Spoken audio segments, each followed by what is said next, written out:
اهدنا الصراط المستقيم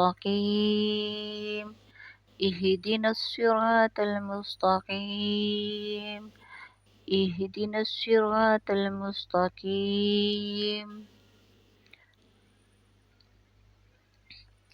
اب اس کا ترجمہ ہمیں سیدھا راستہ دکھا.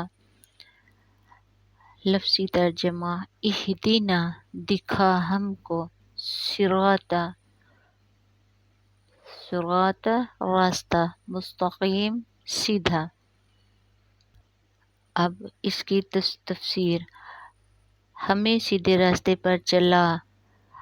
ہم خدا سے دعا کرتے ہیں کہ وہ زندگی کے تمام شعبوں میں ہماری رہنمائی کرے، جو بالکل سچ ہے، جو ہمیں صحیح طریقے پر مبنی نقطہ نظر اور طرز عمل کے صحیح اصول فراہم کرتا ہے. ایسا طریقہ جو ہمیں غلط عقائد کے سامنے جھکنے اور طرز عمل اور نامعقول اصولوں کو اپنانے سے روکتا ہے.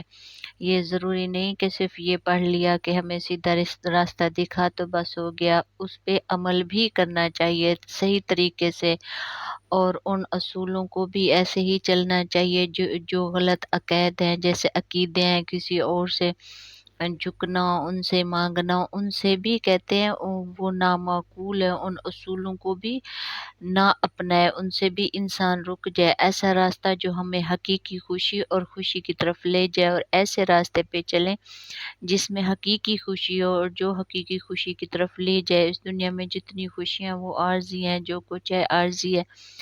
جب اللہ تعالیٰ سے بندہ کہتے ہیں اہدنا الصراط المستقیم، کہ اے ہمارے رب ہمیں سیدھا راستہ دکھا، تو اس دنیا کا نہیں آخرت کا بھی. اس دنیا میں ہم جو کچھ کریں گے تو ہماری انشاءاللہ آخرت سنور جائے گی. یہ انسان کی خدا سے دعا ہے جب وہ قرآن کا مطالعہ شروع کرتا ہے. یہ ایک دعا ہے. صلاح کا نام بھی الحمد شریف کو دیا گیا، اور یہ ایک دعا بھی ہے جو روزانہ 5 ٹائم نماز میں بار بار کرتے ہیں. اور ہر انسان کو اللہ تعالیٰ توفیق دے کہ وہ اس پر عمل بھی کرے. سیدھے راستے پہ چلنے کے لیے گناہ کو چھوڑنا پڑتا ہے، جبر کو، ہر برائی کو چھوڑنا پڑتا ہے، اور کسی کے آگے دیکھیں، کسی کے سامنے جھکنے اور اور کسی کے آگے جھکنا بھی نہیں چاہیے. جیسے جا کے کہیں بھی انسان جھک جاتا ہے تو اللہ تعالیٰ نے صرف سجدہ اپنے اوپر جائز کیا ہے، کسی اور کو سجدہ کرنا حرام ہے. مختصراً اس سچائی کو روشن کرنا ہے جسے وہ اکثر فصیح کراس کو بلیائی میں کھو دیتا ہے. یعنی اس حقیقت کو ہم نے ظاہر کرنا ہے جو اکثر ہم بھول جاتے ہیں، اور بھلیے میں انہیں کھو دیتے ہیں، انہیں یاد بھی نہیں کرتے. اس کو روشناس کرانا ہے. اخلاقی عقائد ہیں سے کون سا طرز عمل یقینی، یعنی یہ ایک اخلاقی فریض ہے، اور اس کا کون سا طرز عمل ہے جس کو ہم یقینی بنانا چاہیے.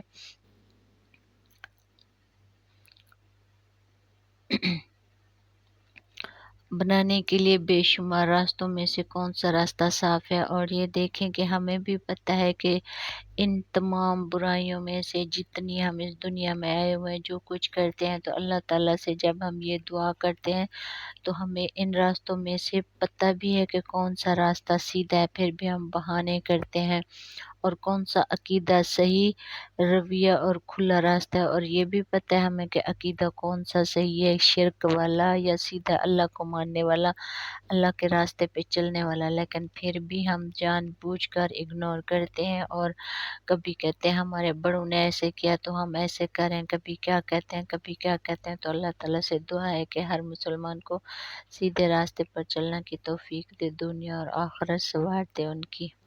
Direct us onto the straight way, we beseech God to guide us in all walks of life to a way which is absolutely true, which provides us with a properly based outlook and sound principles of behavior. A way which will prevent our succumbing to false doctrines and adopting unsound principles of conduct, a way that will lead us to our true salvation and happiness. This is man's prayer to God as he begins the study of the Quran. It is, in short, to illuminate the truth which he often tends to lose in a labyrinth of philosophical speculation. To enlighten him as to which of the numerous ethical doctrines ensures a sound course of conduct, to show which of the myriad ways and byways is the clear, straight, open road of sound belief and right behavior.